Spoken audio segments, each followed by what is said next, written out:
the best. There are no off days.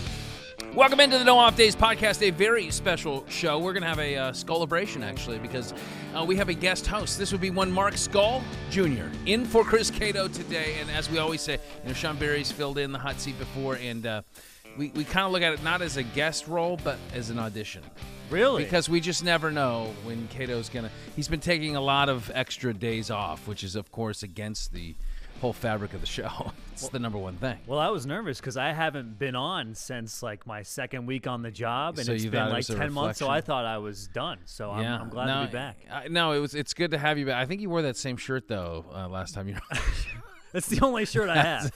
As you can tell. One thing you got to know about Mark, big Texas fan. So he's got his Texas shirt on, yeah, it's gonna be a great show. We have a lot of topics to get to, but last time you were on, you remember the game that we played, right?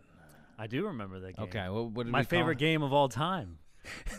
We ran you through the Kinger. The Kinger, right? Most people get run through the ringer, but this time we ran you through the Kinger. And I don't know, I figured, let's see, it's been, about a year now, right? 10 months. 10 months. 10 months, coming up on a year, my goodness. So let's bring in the Kinger, BK himself, and let's see if we can run. I just threw this together, okay? Just threw it together. BK, welcome into the show. So we're gonna ask him some questions about BK that he should know. Awesome. The first time that was like his first couple months on the job, right? Maybe not even a month. Right? So I just you didn't know much. I just remember his toes are like baby shrimp. Yeah. We're gonna stay away from body parts in this one. We've been we've gotten a warning from management to not talk about body parts. No, okay. Here we go. Run you through the Kinger. Let's see. You should know now. All right. When BK is traveling for work, what is one food or beverage item that BK is always fully stocked up on? Well, that's easy. Mountain Dew. You can hear the through the walls. What is the preferred count of cans in the case? Wasn't it like a 24? It's a 24 pack. Yeah. BK, how much? That was Daytona. You how much did we put a dent in the? Did you clear it? That was just about half.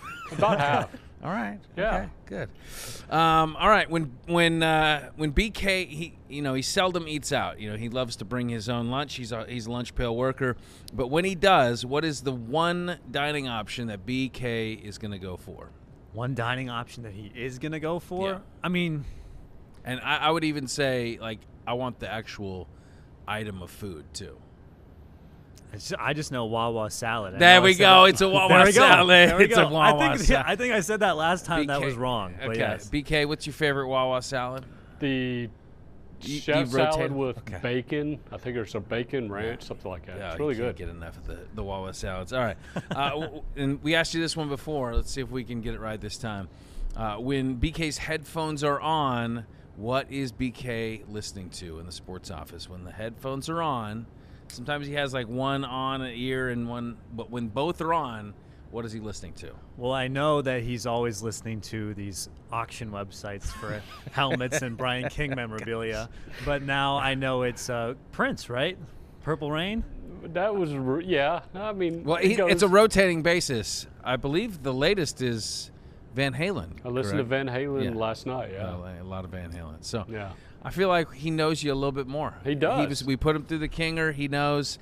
We've traveled together. The three of us did Daytona, so it was close proximity. We're all staying in the same place, and it was a good time. Okay, we have plenty to get to on today's show. BK, can you just outline what the good folks at home are going to be able to experience? Go and talk a little bit of Rays baseball with Marc Topkin. How about that? He's never been on, has he? It's long overdue. I feel like we had Topper on. Really? I feel like we did. Okay. I don't know. We'll get his. You know what we've done? This is our 161st episode, BK. Wow, so man. it's kind of I lose track sometimes. It's a big milestone, 161. Yeah. Everyone always talks about. You got to get to 161. Where were you on 161? Yeah. Okay. Yeah, so we'll talk to him, get his thoughts on the Rays spring training so far. Shane McClanahan started this week. Yeah. So talk to him about that. And at the end, we haven't done this in a while. How about NODPOD Gazette? Since Cato's off, he doesn't like that game, so we'll do the NODPOD Gazette. We're going to have to lay it out for Mark because I don't think he understands what he's getting into with the NODPOD Gazette. Have you ever? Have you? He's such a young guy. Have you ever seen a newspaper, Mark? What's a newspaper? He doesn't know. Is that what he's you just, used he's on a the baby. DVD He's player? just a baby. It's kind of tricky because I always run the games through Mark first before we do the games. Oh, okay. So he knows all the answers before. So this is kind of odd. He doesn't know. No, he doesn't. Okay, good. Don't know this week. No.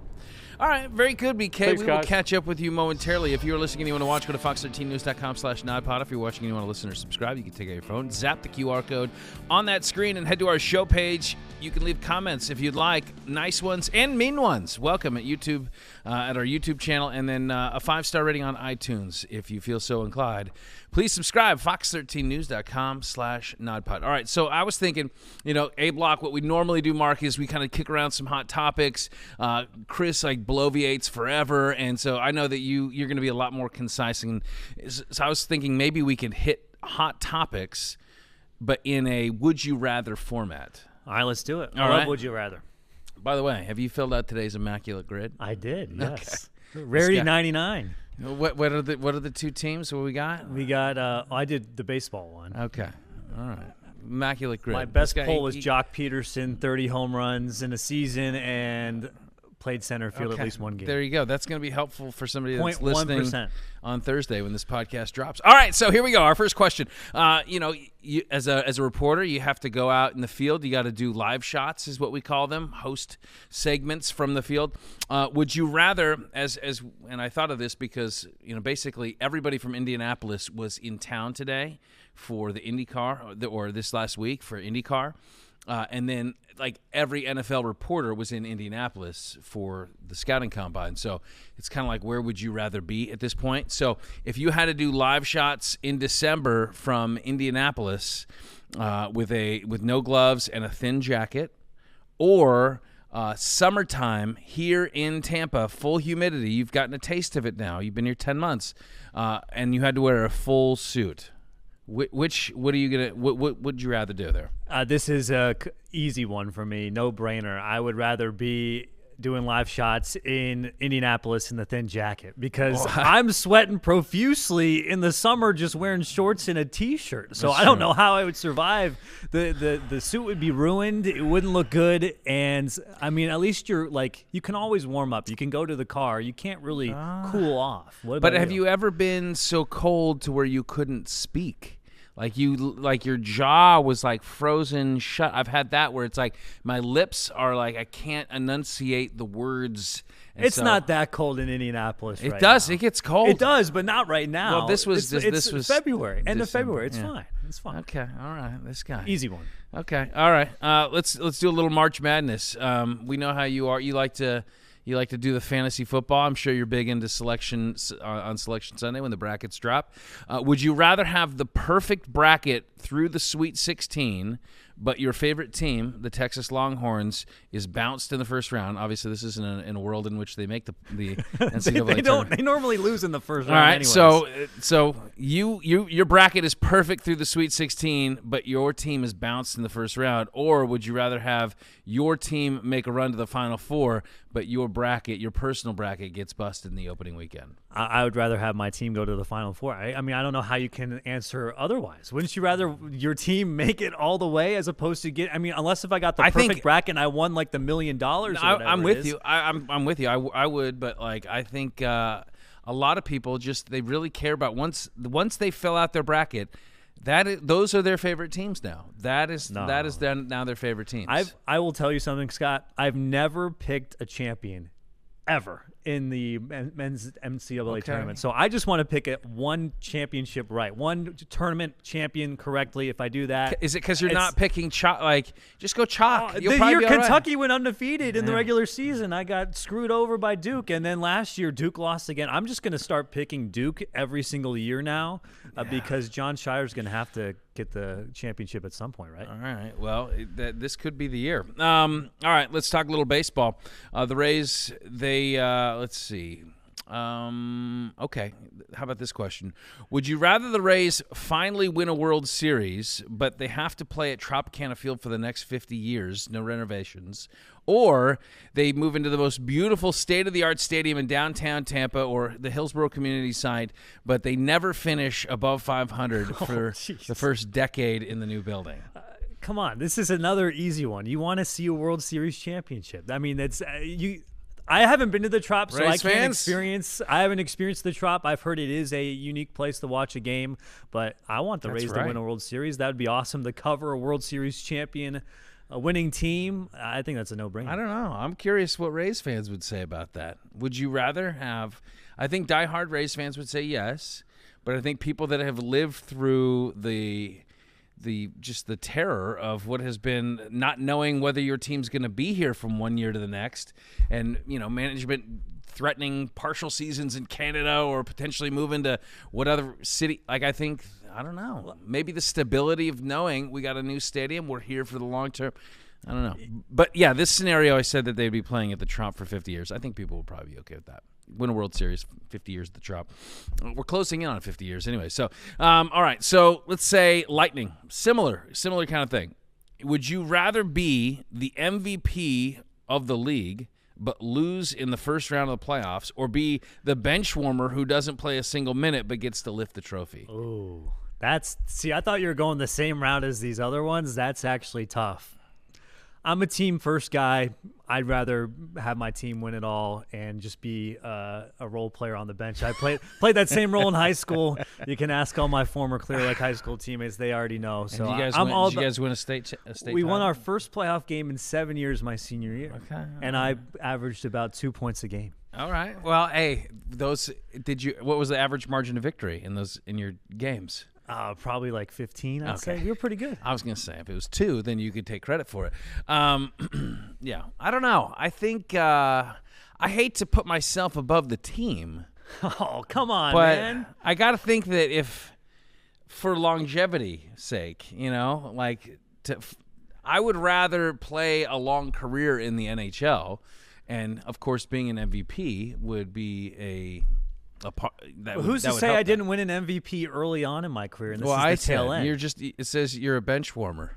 At the end. Who doesn't play a single minute. Maybe I'm working my way into the lineup. Let's get into things that are more relevant to what's happening currently. With rumors swirling about what's going to happen next with Mike Evans, whether he's going to end up back with the Bucks or with the Bills or the Chiefs or whoever he may end up with. All right, if you're the Bucks, do you pay Mike Evans $25+ million a year on a 3-year deal to ensure that he retires at Bucks? So here we go, 3-year contract. Or do you let him walk and you use that whatever money you would have had to spend it on free agent acquisition and think edge rusher? Trey Hendrickson. He's one of them. Oh, what do you do? That's a tough one. Get ready to anger all kinds of Bucks fans today.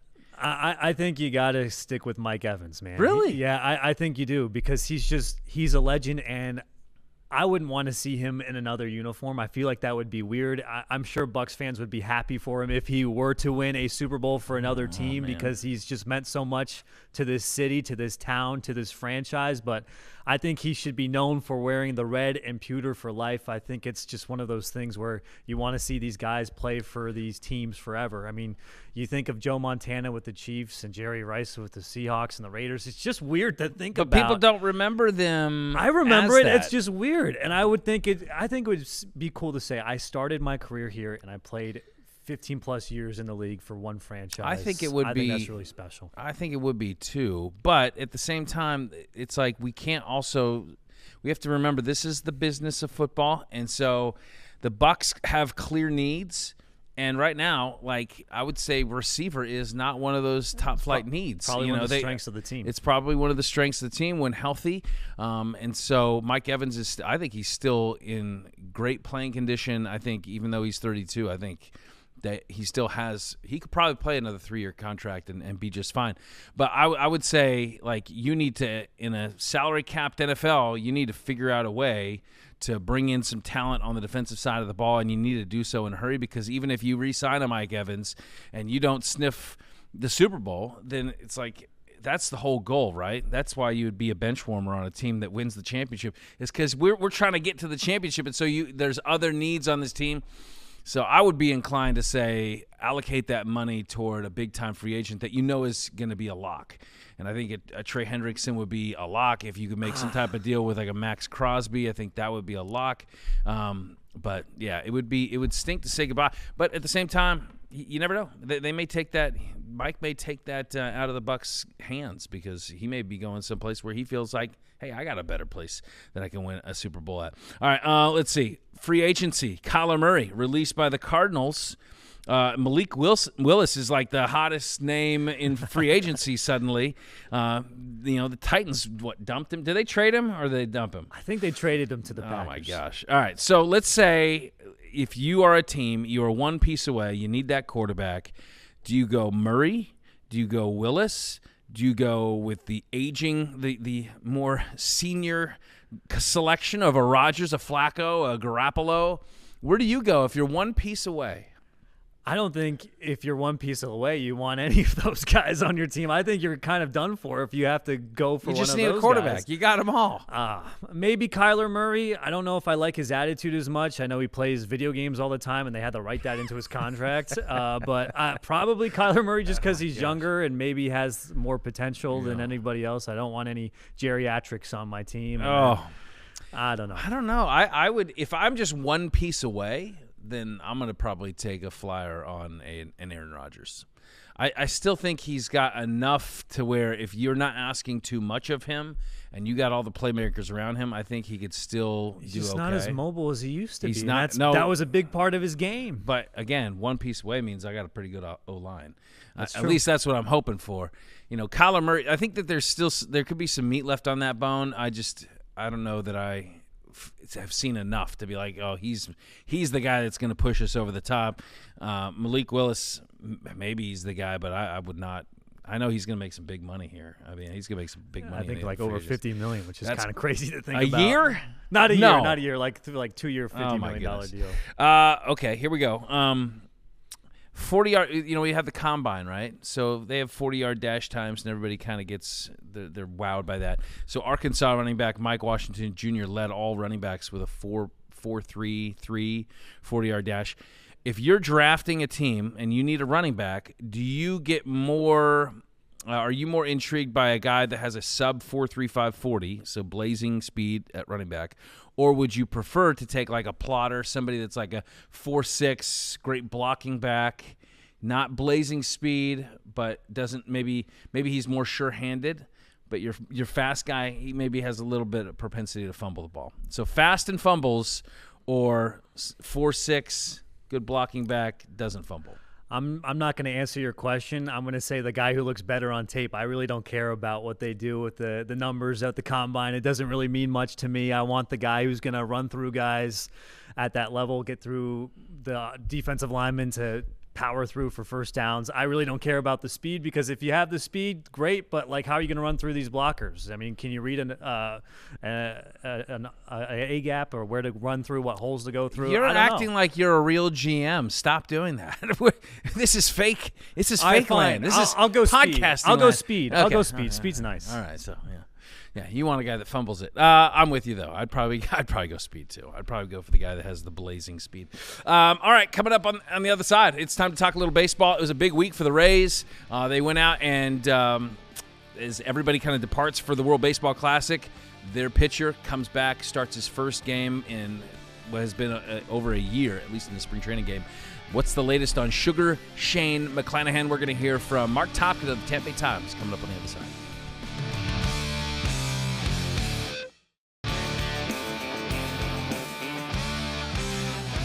Welcome back to the No Off Days podcast. I'm Scott Smith, guest host today, Mark Skol Jr. Mark has not been to the Trop yet, but he has been to Port Charlotte. Imagine a world in which that's the case. When you got a chance to go down and check out the Charlotte Sports Park, what did you think? It was first I thought, man, this is a long drive, but it was very, very far. But yeah, great ballpark. Yeah, I liked it. It was really cool and fun to see the guys out there. They definitely all seem very excited for the 2026 season. It's like a whole new bunch of guys. And of the guys that are returning, though, I think the biggest headline is, of course, What's going to happen with Shane McClanahan? How many innings are we going to see from him this year as he comes back, fights his way back? He has not pitched in a regular season game and since 2023. It has been some time. Wanted to talk about Shane and the rest of the team with the guy that covers them the closest, and that is Marc Topkin of the Tampa Bay Times. We are very pleased to have you in, Mark. And today, as we shoot this, we just wrapped up Sugar Shane's first outing of spring training. We just went 2 innings, but he seemed to be very encouraged by it. What did you think of outing number 1? Yeah, I thought he was really sharp. I thought, given what they told us they were looking for him, which was to get into the second inning, and I think Cash said walk off the mound with a smile, and he definitely did that. And a lot of hugs and high fives in the dugout, Scott. And the stuff was good. I think he got up to about 97 with one of the fastballs, and this was under the guise of throttling himself to about 80% effort. So, that's really encouraging if that's 80%, right? But, he was under control. And, I know there was some talk from Eric Neander going into spring training that, Shane had kind of matured and grown a little bit as a person. I think we saw that today, just the kind of the humbleness that he showed, and got a little emotional talking about his dad who passed away last month and felt like he was watching over him. And, just also like not getting ahead of himself and realizing, today was the first start. He's got to make a few more. Obviously the first regular season game, if he does indeed get through spring training healthy, will be a monumental event, first major league game since August of 23. So I thought it was a good day for Shane in what he did, how he handled it, what he said overall, really pretty much everything. I know he's not going to want to get ahead of himself, but it seems like from our perspective, we're fans, they want to see, well, what does the ceiling look like for Shane this year? Like what are reasonable expectations? How do you think it's going to be managed in terms of innings throughout the course of the season? Will that be limited, do you think, by game, by a number of outings? How do you think they're going to play this? Yeah, I mean, I think there's probably still some adjusting to do, but I think the plan, the way I've heard it explained, is in a way maybe similar to what Rasmussen did last year, where he was in a position to make every start, but some of them were short by design. Remember in the middle of the season, he went through that stretch where they were like 2 innings and 3 innings for 3 starts, but kind of a max of 5 innings early, and then was able to get to 6, but no more than that. So I think Shane will probably start maybe a little lower level, probably in the 4-inning range, and you'll see how April goes. I think he's going to be set up. I having the Tampa Bay Times on Wednesday that he's going to be at the back of the rotation. It looks like that'll allow him to, first of all, pitch indoors in Milwaukee rather than the cold of St. Louis or Minneapolis. Secondly, allow him to start the home opener, which will be a pretty cool seeing April 6th at the Trop, but also to pick up some off days. They run the kind of different versions of the schedule with different rotation orders, and I think he picks up a handful of extra days by doing it this way too. So manage him that way. I don't know if the hard number is 150. That's what it was for Rasmussen. If it's higher or lower, it may be. They're going to kind of see. Kyle Snyder made a reference to seeing how April goes and then see if they want to adjust how they've got things. But I think they're going to handle him carefully, realizing how long he's been out, realizing how valuable he is to them and how much talent he has, and probably a little bit of making sure he doesn't overdo it, right? Yeah, no doubt. During spring, you get the opportunity to see some of the guys and, teams that you wouldn't normally face, like the Pirates, and having to go up against a couple former Rays and obviously, Brandon Lau now with Pittsburgh. But what are your thoughts on the move on from him and how Gavin Lux is kind of sliding in there, and he's going to be your everyday second baseman, right, Mark?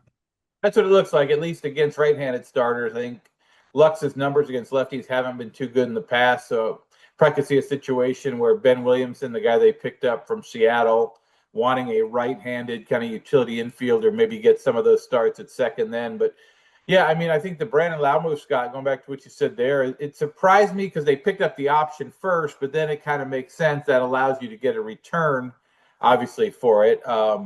And they got what they feel like was a really good returning, making a 3-way trade, got them Jacob Melton, the outfield prospect that's ranked as one of their top prospects by all the services.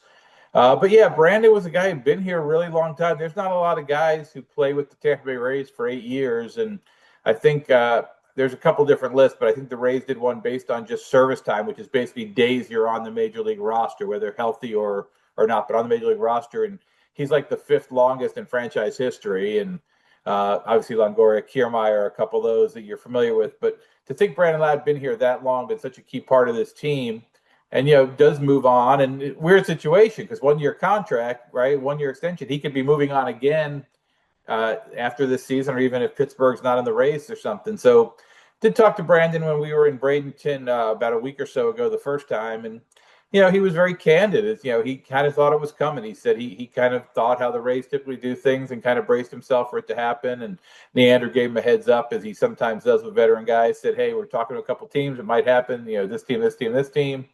And then Brandon said he got the call. So big part of Rays history, and certainly ranks as one of their most prolific power hitters, certainly among infielders.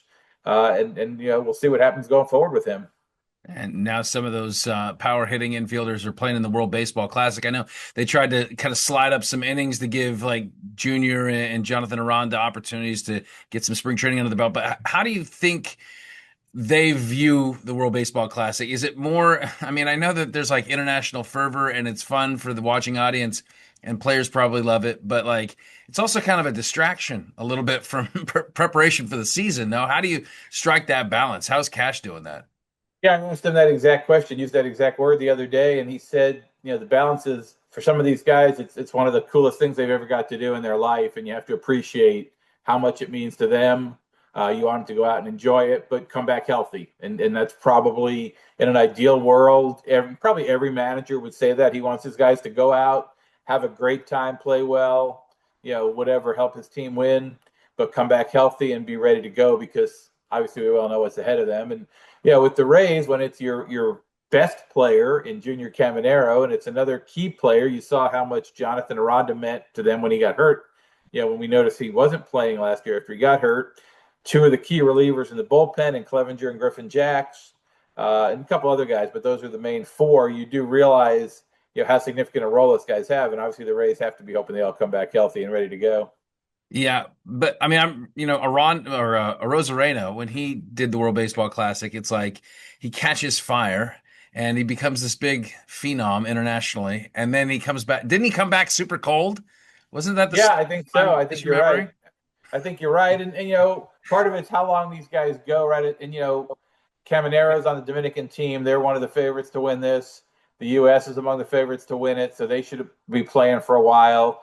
Mexico's pretty good, maybe like a second-tier kind of team. So, yeah, all 3 or 4 of those guys could be gone for quite a while. If you go to the finals, I think the last game is like March 18th, something like that. So some of these guys will be gone, and the season opens a week later by the time they get back. We will take a quick timeout with Mark, but on the other side, we're going to get into some more stadium talk as well. The team, of course, getting back to the Trop this year. What's that going to look like? And then the whole Hillsborough Community College side. What Topper thinks about that on the other side.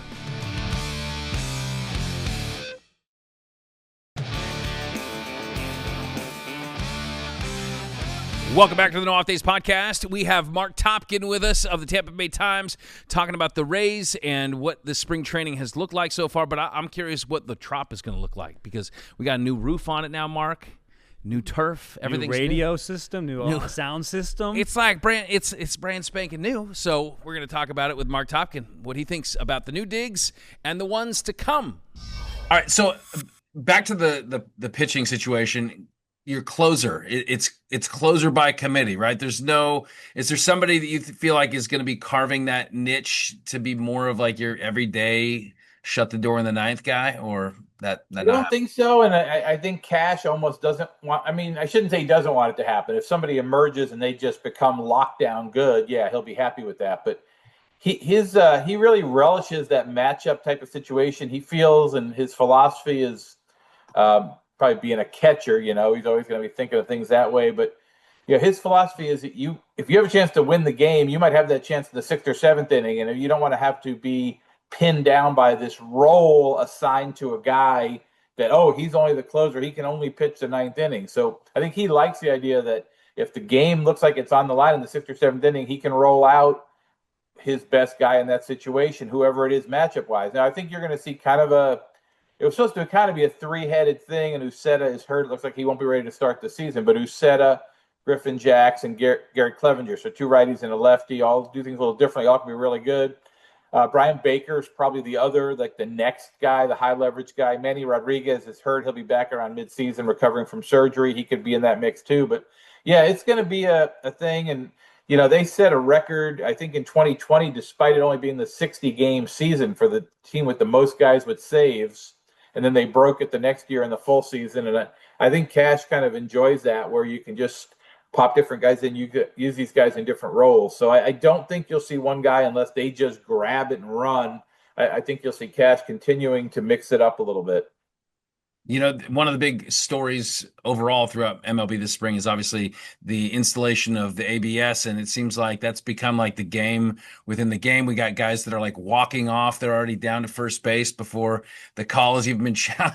Like, I know you're a man that works on deadlines, Mark. Is this stretching your day out? What do you think of the implementation of the ABS? Is it more, I guess, active than you thought it would be? I'm hoping that this is just a spring training thing because, there was a game. Actually, it might have been that first game in Bradenton. I think there were 11 challenges. There was another game. I saw a clip on TV. 5 consecutive pitches were challenges, and the ump was wrong on 4. That poor home plate ump, you wondered how that guy, he must have been like willing himself to disappear, right? Like 5 in a row, and he's wrong on 4 of them. But hopefully it's a spring training thing. There have been an abundance. I think there were 8 or 9 in one of the other Rays games the other day. So I think once it matters, and you only get 2. So if you miss on the first one in that first inning, you probably got to hang on, right? The idea is to correct the egregious calls, that you don't want a guy called out on a third strike that's a ball, clearly a ball.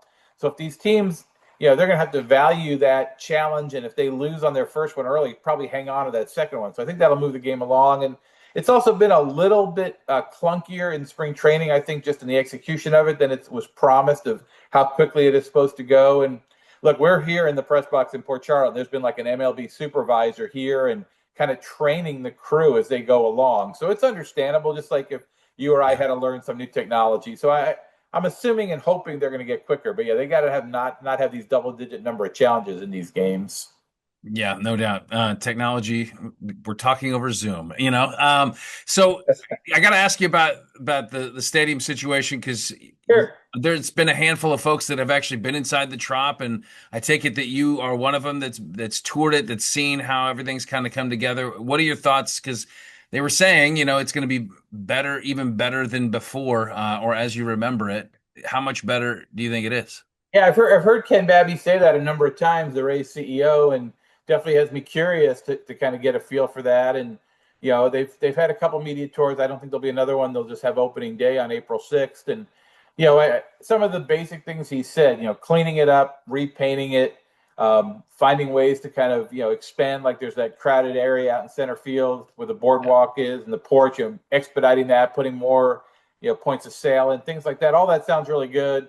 We saw the enhancements to the club level the other day. They put some of that stuff out. So it seems like they're doing some things, but ultimately, are fans going to get in and out? Are the concessions reasonably priced? The new sound system should help. That's always been an issue there. Both to hear the PA announcer, to hear concerts, hearing the umpire. There's a lot of things, you want to hear, the music between innings. So the new sound system, bigger video boards, that all sounds really good.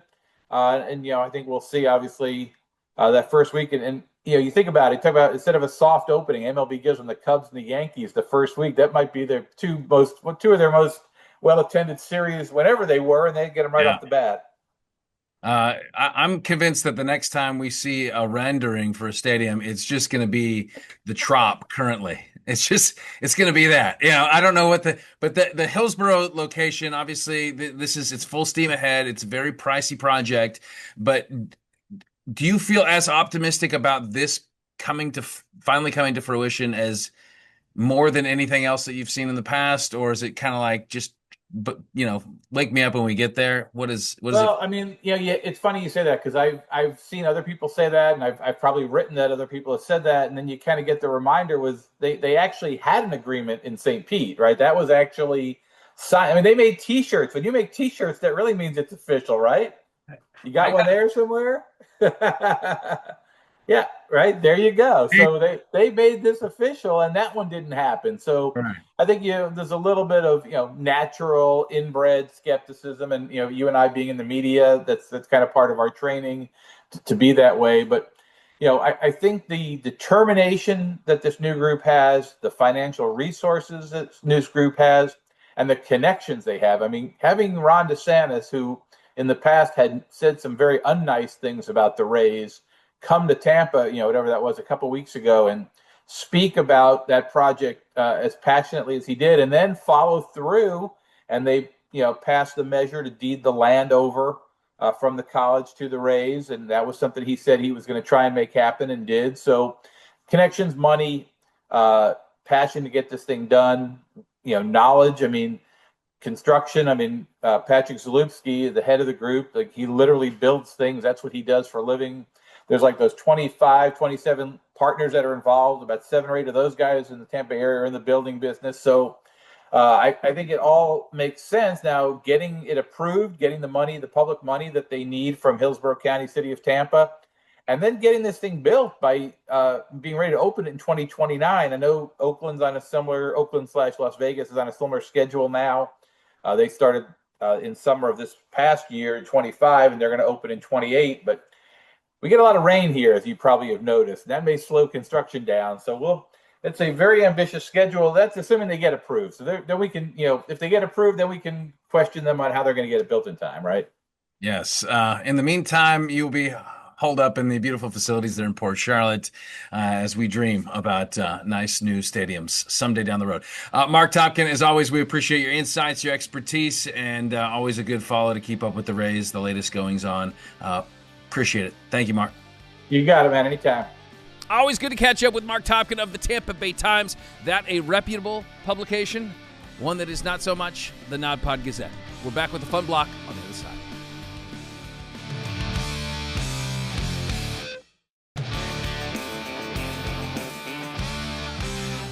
Welcome back to the No Off Days podcast. Mark, you've made it this far through the first 3 blocks, but this is where the chickens come home to roost. Oh. This is the fun block. This is what it's all about. So with that, let's bring in Mr. Fun BK himself.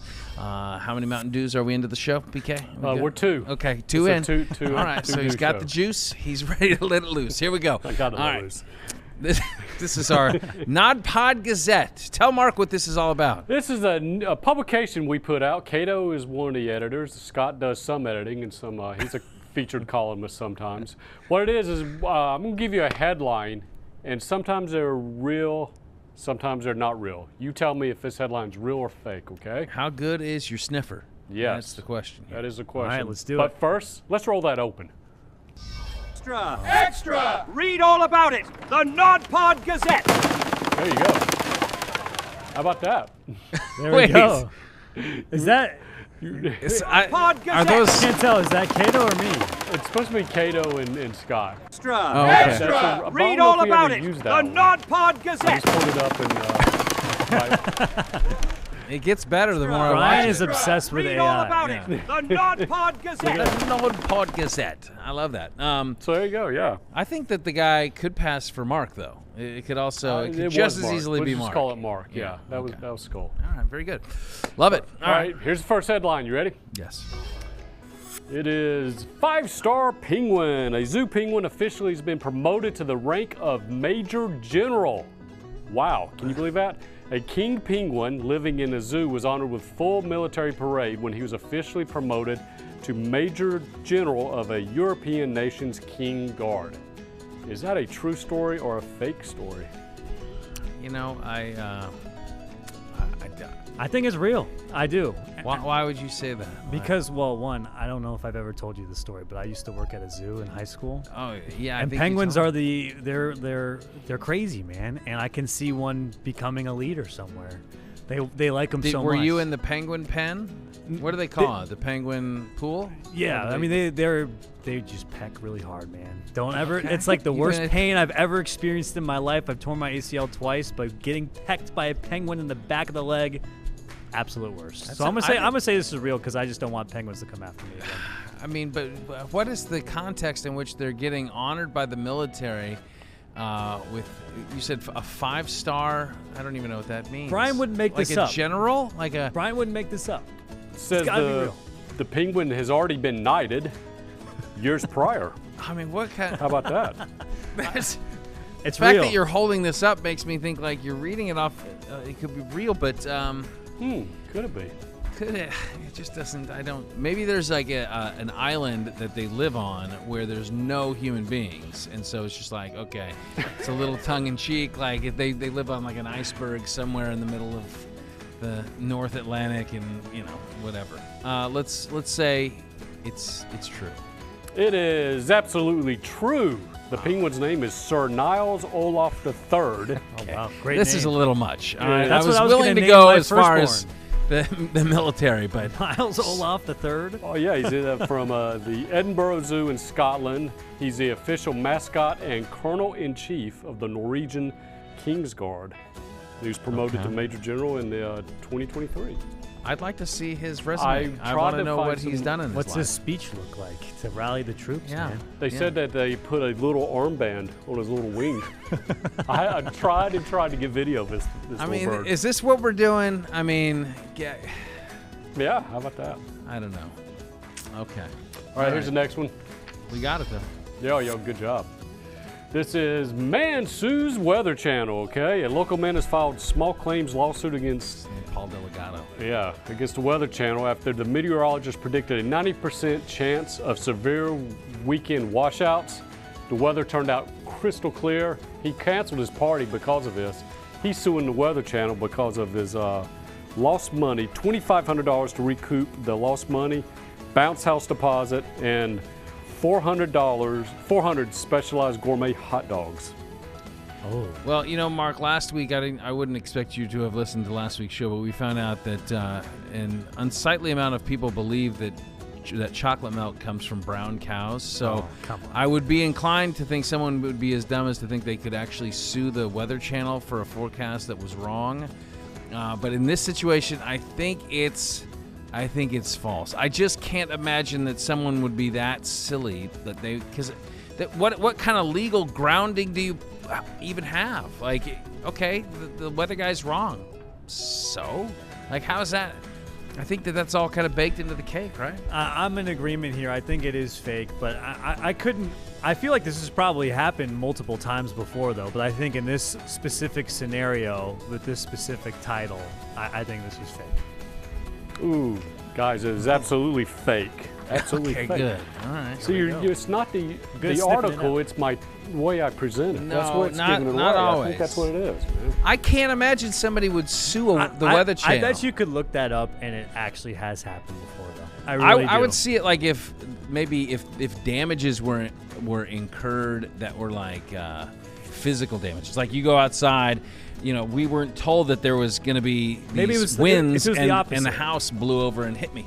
Yeah. Then maybe it's like, okay, I don't. But even at that, like no weather at all. Yeah. Isn't this like if I had 400 hot dogs that spoiled and Delgado said it was going to be sunny? Find Joey Chestnut over in your I'd bed, come man. over. I'd find him. That's what I would do. Yeah, I'd throw in his car. Yeah, I got your hot dog. Good job, guys. All right. How about this one? Yes. This is town makes it illegal to die. Can you believe this? A town makes it illegal to die. In a remote, freezing settlement located near the North Pole, there's an ordinance says that people are not allowed to die. What the deal is that the ground it's permafrost, right? You can't bury anybody.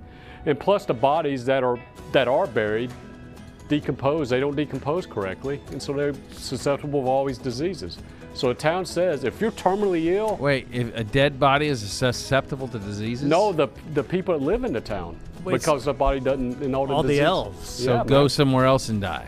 If you're about to die, they say get off this little island and let's go. Okay. Good. What are they going to do to them though? Like, are they going to? They can't put them in jail, right? They can't do it. They can't punish you. Well, they'll just throw you off dead. the island or something.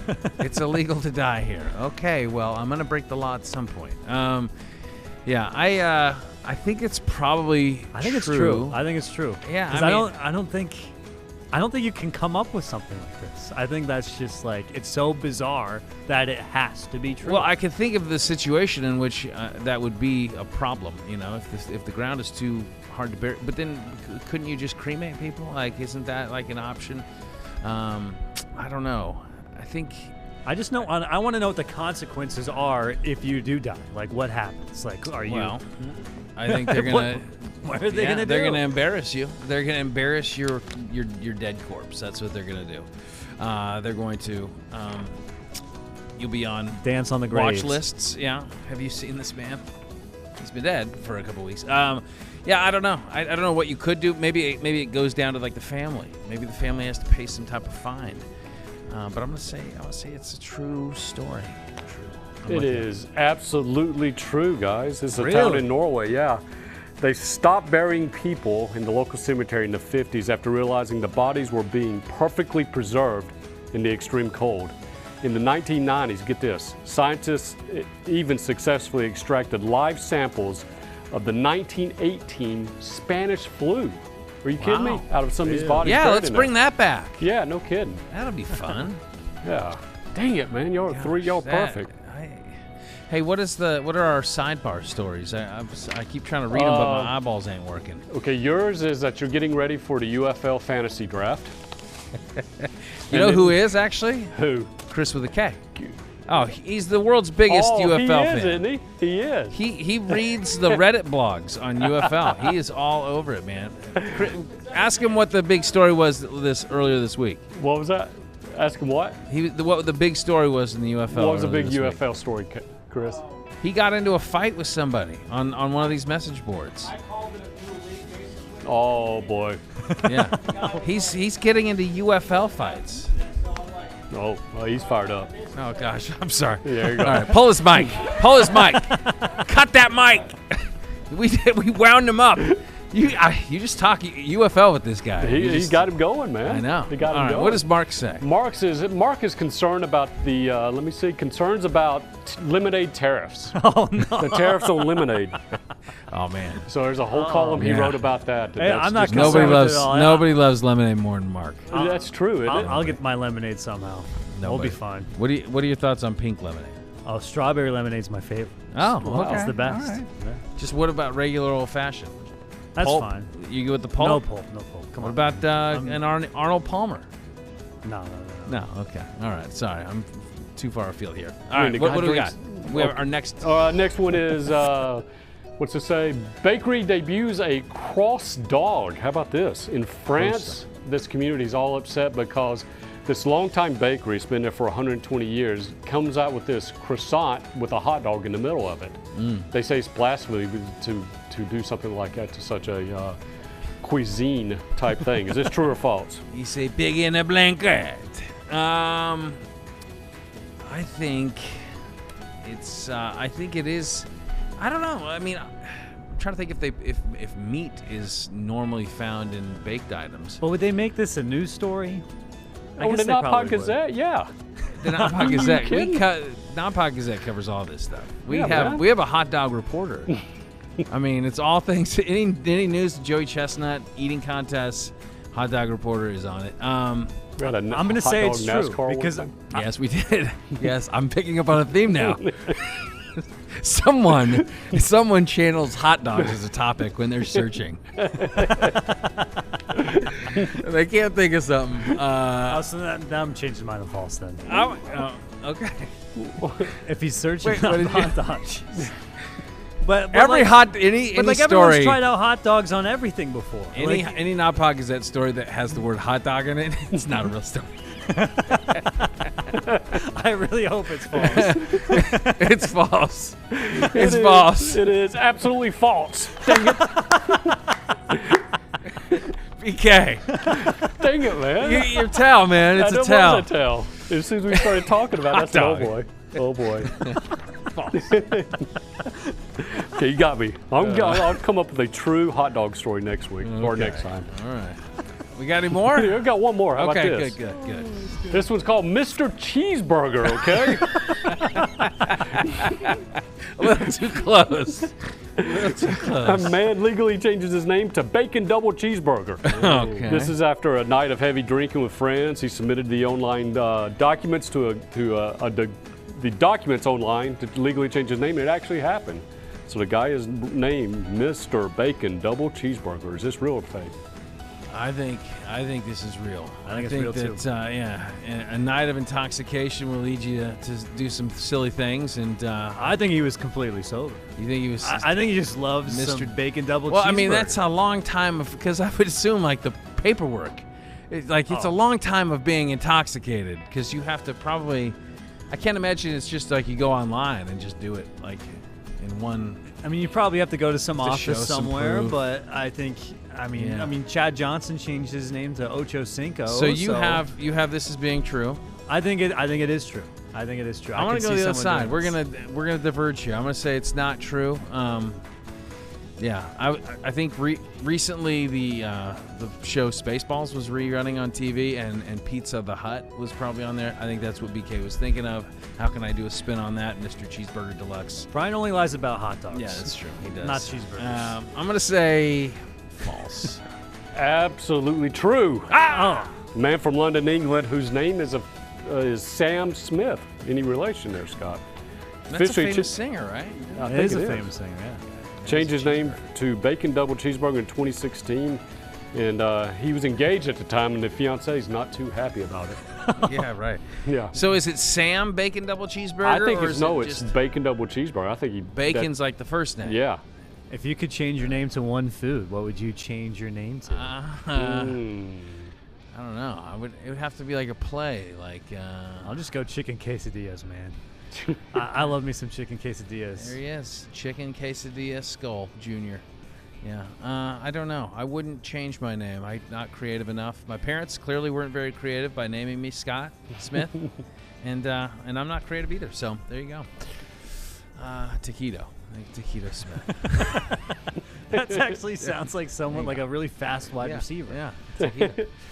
All right, we got Hot Dog King knocking another one out. Appreciate it. NODPOD Gazette, fun as always. Much thanks to our guest this week, one Marc Topkin. This was a 2-Mark show. And much thanks to you, Mark, for filling in for Chris Cato. I think the audition went well. Next time, wear a different shirt. That's now 2 for 2. Just kidding. I feel like I have to wear it next time now. Much thanks to our crew here at NODPOD headquarters. We got Rochelle over here on the jib. We got Chris with a K, still talking about UFL. Wait, just wait till you get in a conversation about UFL with Chris. He's going to get in a fight over it. And much thanks to BK producing this show. For everybody here at NODPOD headquarters, I'm Scott. Until the next time we are on, there are no off days.